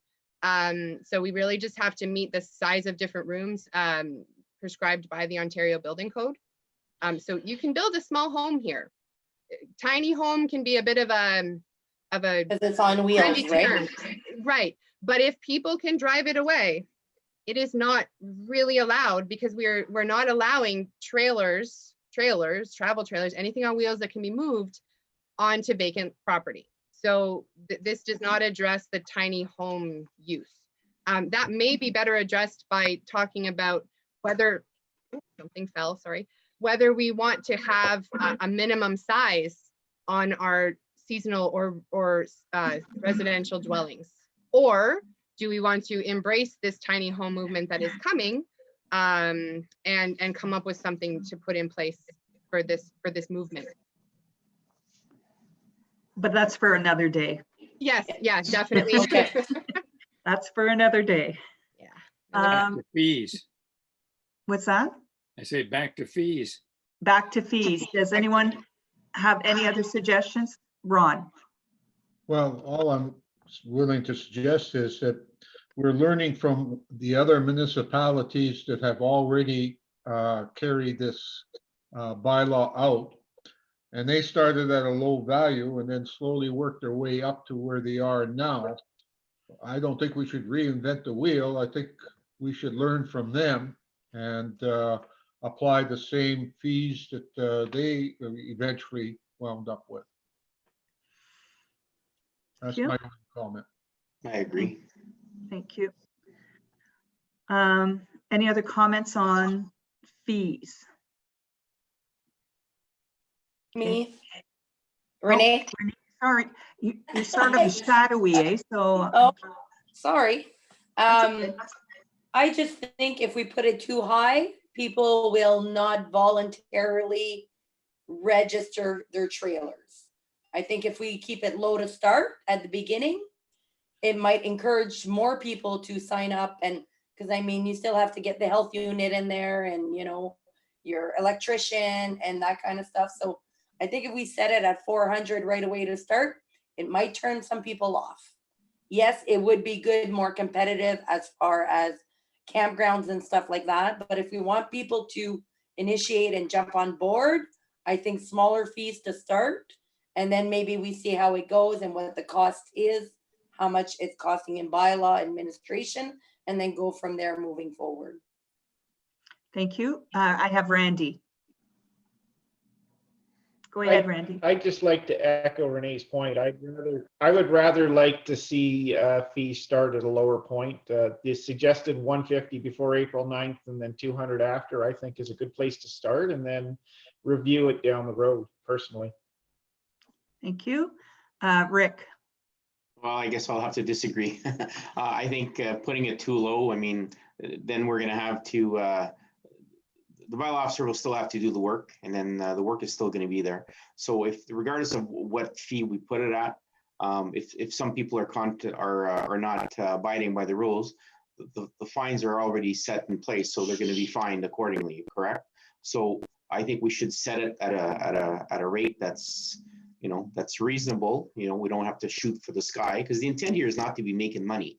The intent is to be able to put rules so that we can do all have all the elements that we were talked about previously about environment and aesthetics and all that stuff, and a fair playing field. So I think putting it a little bit higher is a good idea. I mean, we can creep to a higher amount over the years, but as somebody said before, why reinvent the wheel? If we already know they've gone there, let's just go there, or maybe a little bit slightly lower. But I don't think starting at a low amount is really giving us any incentive. And if somebody's going to be paying as much here as they're paying in a trailer park, then, as long as they abide by the rules and they're not dumping where they're not supposed to, then, everybody's happy. I have Dean next. Thank you again, Madam Mayor. I agree with Rick. I think that we should have the higher fee right to begin with. But I noticed the bylaw department is proposing that no fees be charged the first year. I think that's quite an incentive for people to get into it and they must realize that that's 1 year. And after that, they're going to have a fee, but it will let them understand our bylaw, understand the travel trailer laws and rules, and get a start, and then be prepared to pay the fee the following year if they're still going to be here. Any other discussion on the fees? Dave.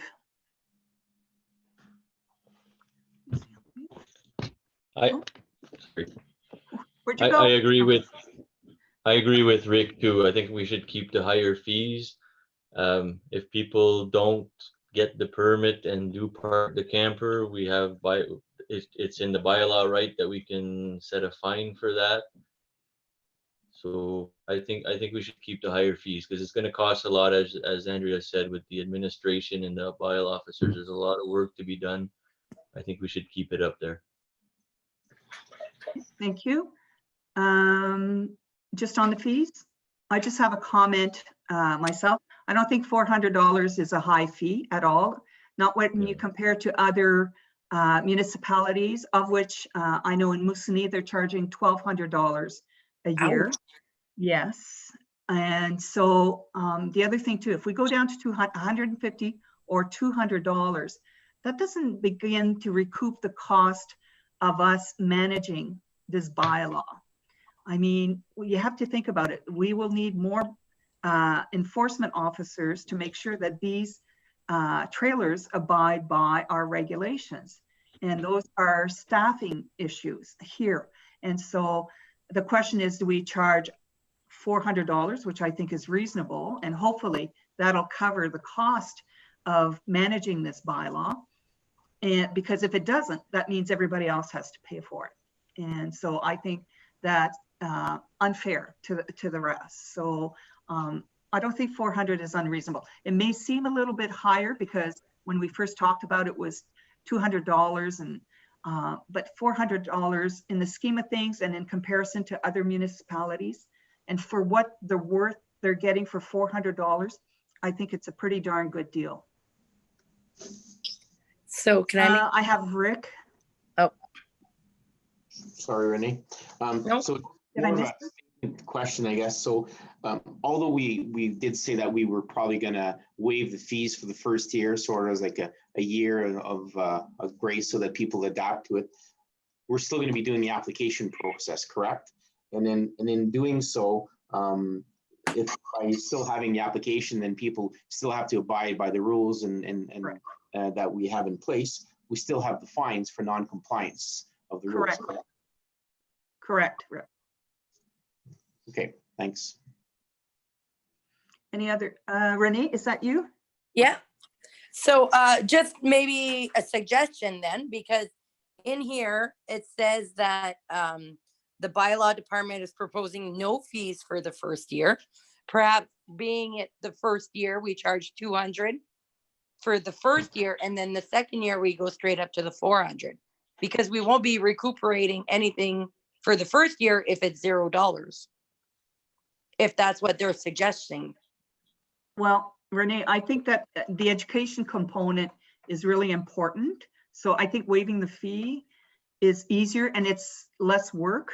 I mean, if we have the fees at 200 and then there's a big hump at the next year, I think it gets too complicated. So, Okay. you know, I just want to get, at this point, I'd like to get consensus on the $400. It's just consensus. It's coming back for final voting, but do we have general consensus on $400? I know Dean, yes. Rick, yes. Ron, yes. Okay, I'm yes. Dave? Yes. Okay. Okay, well, that'll come back for vote, but there's Probably 5-1. consensus. What's that? I think it's 5-1, so 6-1. Yeah, yeah. Well, it doesn't matter because it's still coming back for final approval. But for Andrea to move on to get the work done so that it can come back to us and it can move on to application for zoning, I think we'll stop it at this point and then we'll take it on another day. Matt, I'm going to give you a chance now. Hi there. So can you just refresh my memory as to what we were talking about before we got into the discussions? I know Andrea had a point that was it dealing with sleep cabins was the Right. point of the discussion. Okay. So the concern I will have going forward, and I've talked to staff about this, is with waterfront residential properties specifically. As you all know, when you create a new lot with the current bylaw, it does require 2 acres and 60 meters of frontage. But if you go in our bylaw, the latest bylaws of 2014, prior to that was 2003.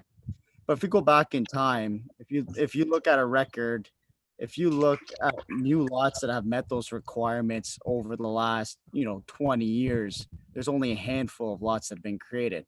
What does that say? What does that imply? That data right there. To me, that data says most of the lots that are on water in the municipality of French River were created back when it was all unorganized, when there were no bylaws back in the day. And you guys can somehow all relate. My parents have a cottage on West Arm in St. Charles. I've grown up there all my life. I've been on the water all my life. So I get to see this too and understand that most of these lots that have been created are undersized or significantly undersized. So when you're thinking about a zoning bylaw, you also, like for myself, I have to think in a way that, what does the bylaw already permit? So the bylaw already permits, a camp and a sleep cabin. Well, the suggestion that I've brought up and I will continue to bring up and will be part of my report is the fact that if you do have undersized lots, I'd have to do an inventory of that, and you're allowed the permission of a sleep cabin. Well, at what point does the now allowing a travel trailer, sleep cabin, and some of these properties may have 2 sleep cabins and a camp. At what point now allowing a travel trailer on the property, do you define the capacity of that lot if it's undersized? And what impact could that have? I know we have all these rules and criteria in place to minimize the impact.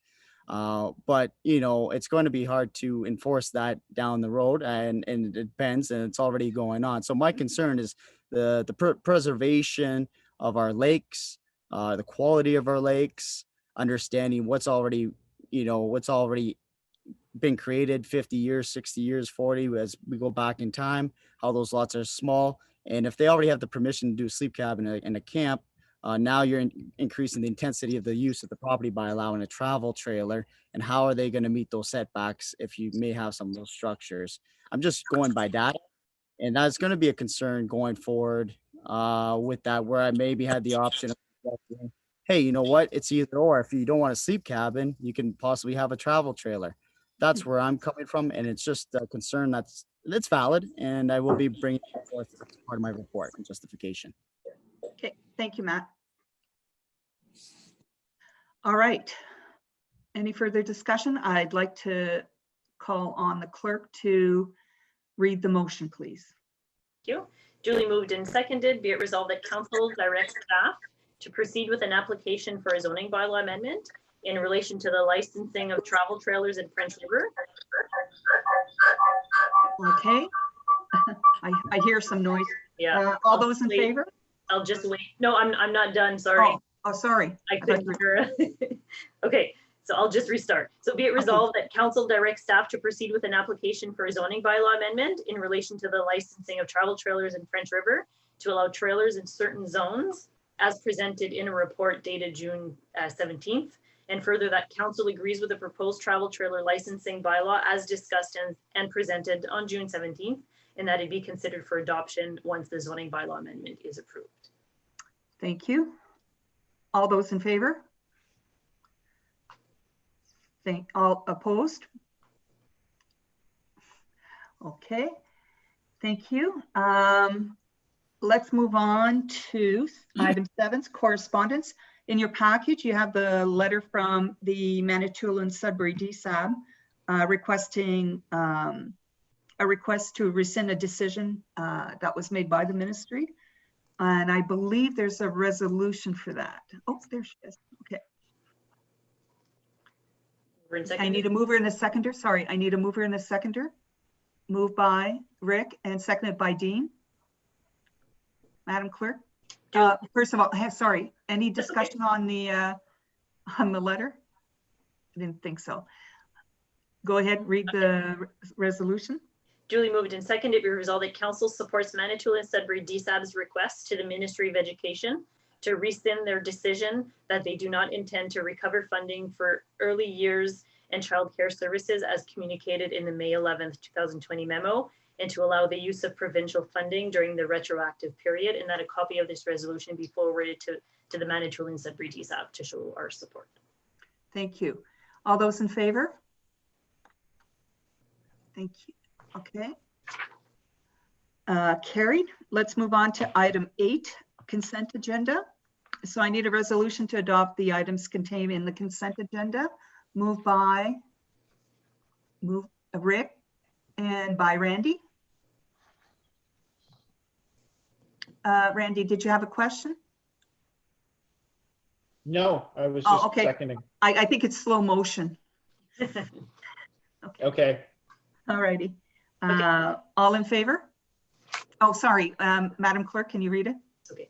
Duly moved and seconded, be resolved that council approves the items of the consent agenda under sections 8.1 and receives the items under section 8.3. Thank you. Are there, Madam Clerk, any notices of motion? There are none. Thank you. Normally, because of COVID, we do not have any announcement and inquiries, again, from the public, as we haven't had from the last time. Do we have a closed session, Madam Clerk? No, we don't. Thank you. I need a resolution to adopt the confirmation bylaw. I need a mover and a seconder, please. Ron and Dean. Madam Clerk. Duly moved and seconded, be resolved that bylaw 2020-32 being a bylaw to confirm the proceedings of the Council of the Municipality of French River at a meeting held on June 17th, be read a first, second, and third time and finally passed. Okay. And just before we adjourn, I just want to thank everyone for their participation tonight. This was different. I prefer seeing all your faces, by the way, even though Renee, I don't see you that often. You seem to be on the corner here. And then to the members of the public, I invite you to join us on July 15th for our next meeting. And again, a reminder that the food bank will be open tomorrow between 10 and 2. And on that note, I need a resolution to adjourn. Moved by Renee and seconded by Randy. All those in favor? Thank you. And thank you everyone for joining us. Bonsoir. Annie.